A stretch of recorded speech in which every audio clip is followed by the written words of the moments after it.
I've been wondering lately where my faith is. My faith to sing when the dawn is still dark. Life has been crazy here at Old Stonewall Farm.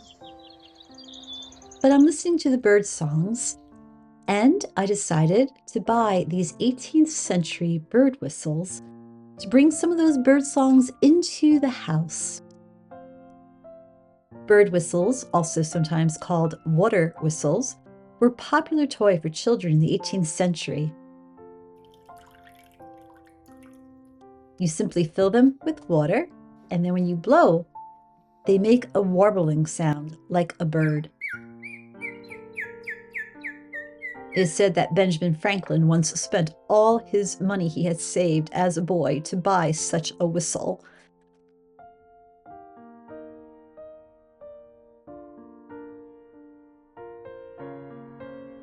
I was having quite a fun time with these bird songs.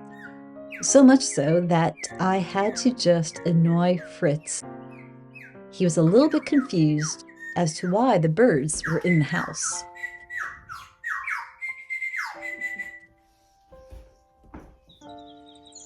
But there is nothing better than the song of real birds. So I went outside.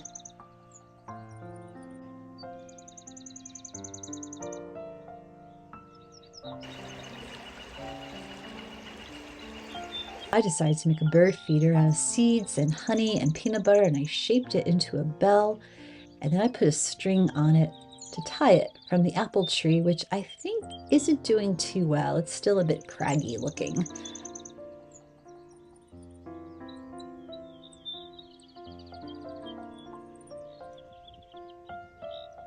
But I want to attract more birds here at Old Stonewall Farm because their songs are healing me. And hopefully they'll heal little Pot Pie. The other day, a car clipped her and her leg is not doing very well and she is hopping along. Just yet another thing that I find myself worrying about, going every day out to the coop and checking in on her. She's eating well, so that's a good sign. Wendell Berry once wrote that the best of any song is bird song in the quiet. But first, you must have the quiet. A little bit hard to find as I am getting a new roof.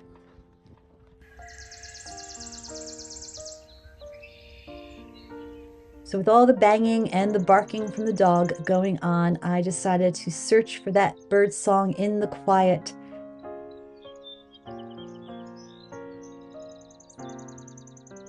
It was time to go foraging for some ramps, also known as wild leeks. As I made my way to the woods where the ramps are growing, I listened to the birds, and I remembered a beautiful poem by Mary Oliver. Oh, do you have time to linger for just a little while out of your busy and very important day for the goldfinches that have gathered in a field for a musical battle? Their strong, blunt beaks drink the air as they strive melodiously, not for your sake and not for mine, but out of sheer delight and gratitude. Believe us, they say, it is a serious thing just to be alive on this fresh morning in this broken world. I beg of you, do not walk by without pausing to attend to this rather ridiculous performance. It could mean something, or it could mean everything.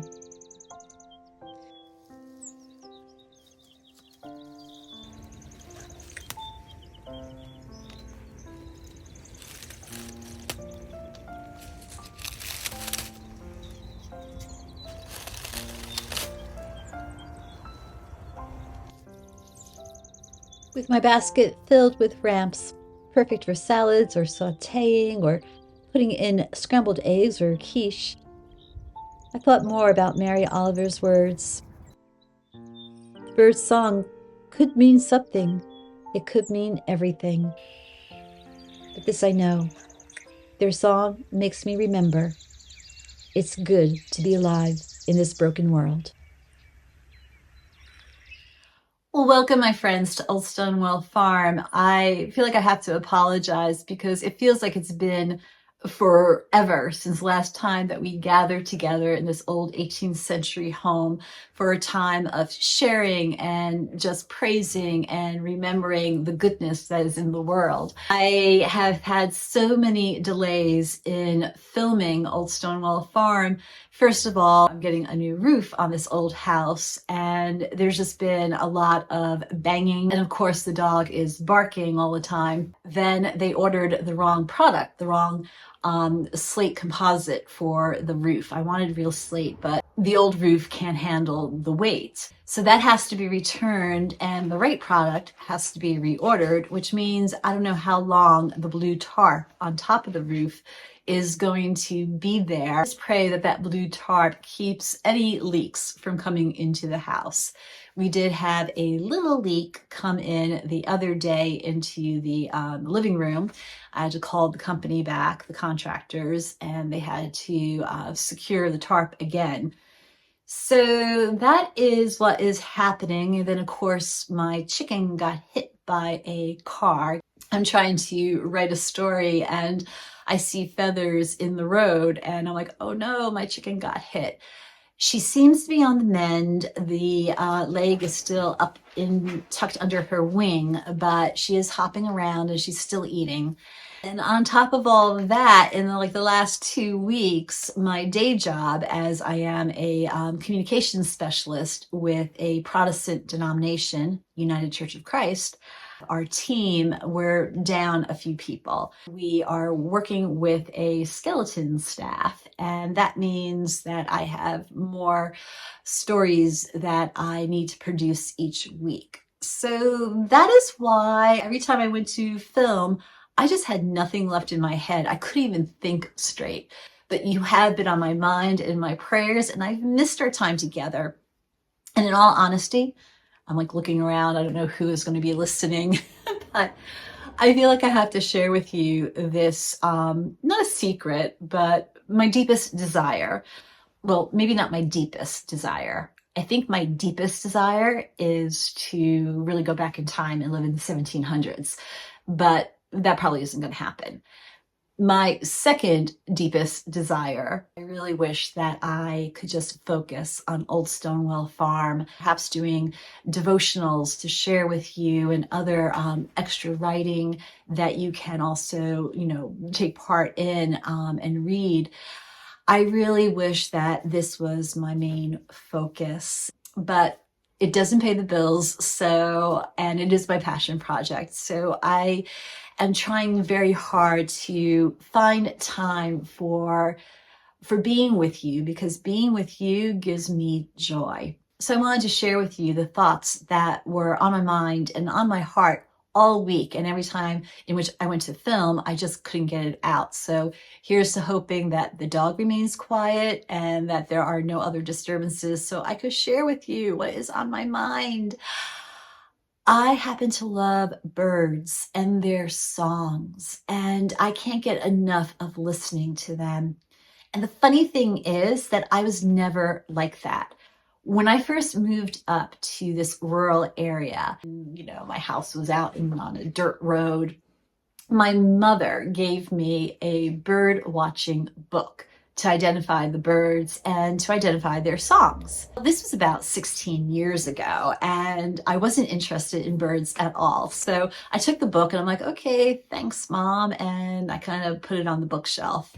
I think I got rid of it because I was looking for it the other day on the bookshelf and I couldn't find it.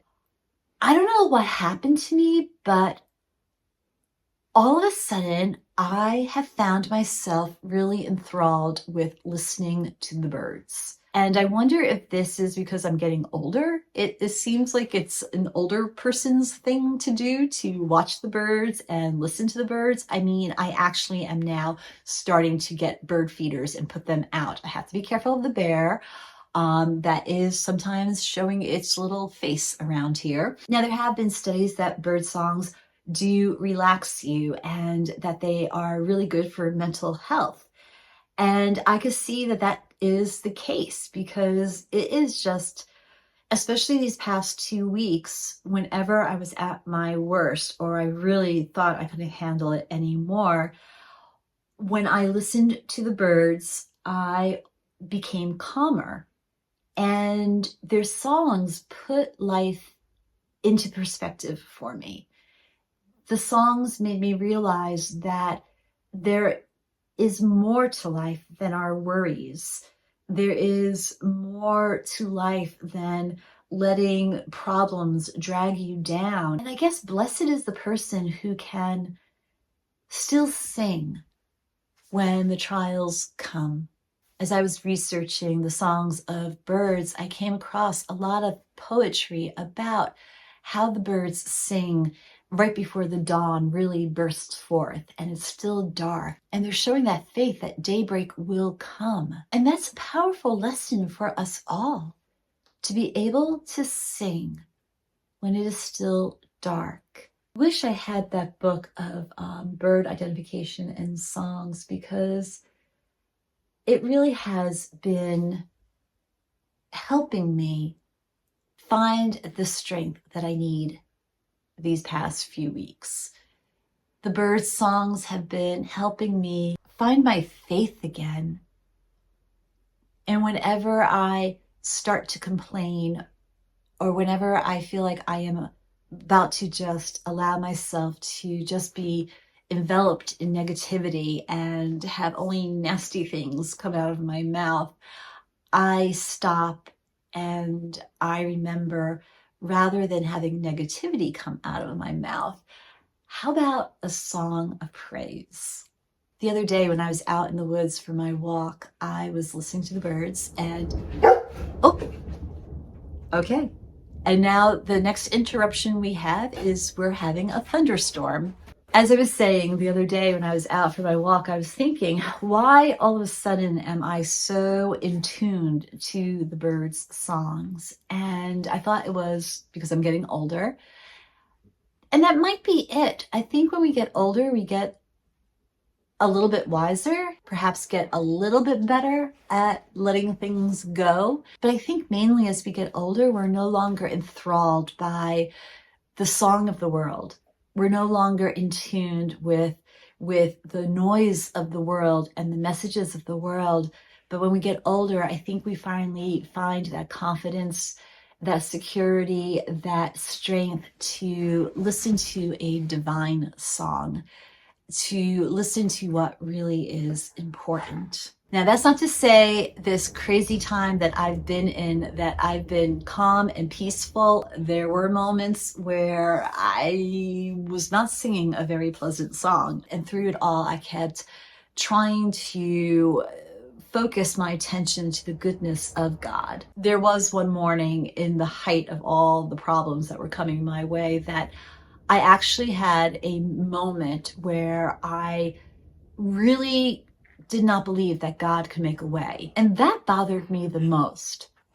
Not the problems, but the fact that I actually was beginning to believe that there was nothing that God could do to help me. I knew then that I had to retreat more and to pray harder and to just be still and listen to nature all around me.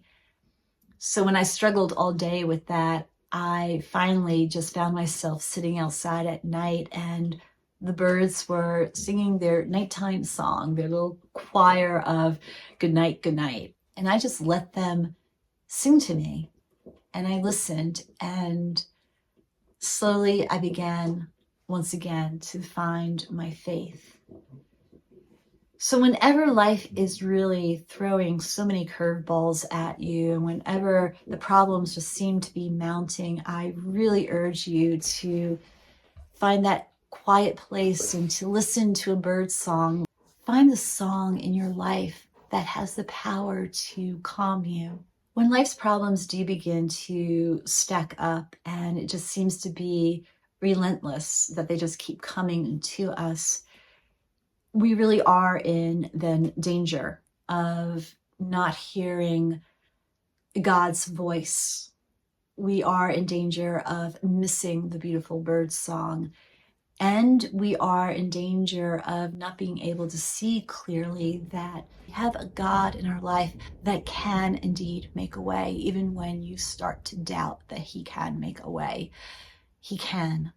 One day during the craziness of my week, I was trying very hard to concentrate and finish a story that I was on deadline with, and it just wasn't happening. I just couldn't even write a sentence. And I'm thinking, this is my livelihood. I'm a writer. I need to focus. Of course, the writer's block got worse because I began worrying about my livelihood, thinking, if I can't write anymore, I don't earn money. So it was just getting worse and worse and worse. And the contractors, they were here, the roofers, they were ripping off the roof, and the dog was barking, and I was worrying about the chicken. And I'm sitting there at my desk trying to just get this story done. It's like, it doesn't have to be a masterpiece. Just get in, get out, tell a story. And there was a knock on the door. And I'm thinking, okay, what now? I don't have time for this. And it was a young man and an older gentleman. And the young man asked if he could take the metal scrap that was the roof that the roofers were taking off. And I said, sure, I have no problem with that. So we kind of arranged it. He pulled his pickup truck. And he's like, my dad wants to speak to you, something personal. So I started to speak to the gentleman. It turns out he's a local in the area. I have met him in the past. I do know of him, and he knows of me, and he knows that I'm a pastor. He isn't doing well, and he was thinking about his funeral. He was thinking about making plans for that day when it comes. We talked about, what was going on in his life, and he got teary-eyed. He's like, I don't believe really in church or God. I'm not, that type of person, but I remember meeting you years ago, and you made an impression on me. I just didn't know what to say. And he's like, do you remember? And I do remember. It was in 2016. My husband and I moved back to Vermont after I was serving church in Maryland. I was on the trail. There was this man who was in the water, and I wondered what he was doing. It turns out he was trapping beaver. And that intrigued me, and I stopped and I spoke with him about what he was doing, and I was just kind of curious. And he said that day that I took time from my walk to stop and to talk to him and to really show interest in what he was doing, he remembered it, and he said it meant a lot to him. And then he asked, I would like for you to be one of the people who would speak at my funeral when the time comes. And then I went back to my office to continue to write, to get the work done. And all of a sudden, all the stress, all the worry that was just building up in my head, it was gone. And I sat there realizing that all the worry in the world isn't going to do you any good. And if only we could just relax, take a step back, be present in the moment, to really keep our eyes open to the people that are on our path, to stop, to say hi, to take an interest in them, to learn something new about them. You just never know how it's going to change that person's life, and you never know the impact that you are going to have on somebody's life. My true work, your true work, our jobs are to simply be present. There is work that is much more important than anything that we could put on our to-do list. It's been a crazy time, and I thank you all for your patience, and it will continue to be crazy. The worry is still there, the pressure is still there, but I'm trying very hard to listen to the song of the birds, a song of trust and a song of praise, a song that says, listen and be. I hope that you listen and just be present. So in the words of the old hymn, God be with you till we meet again.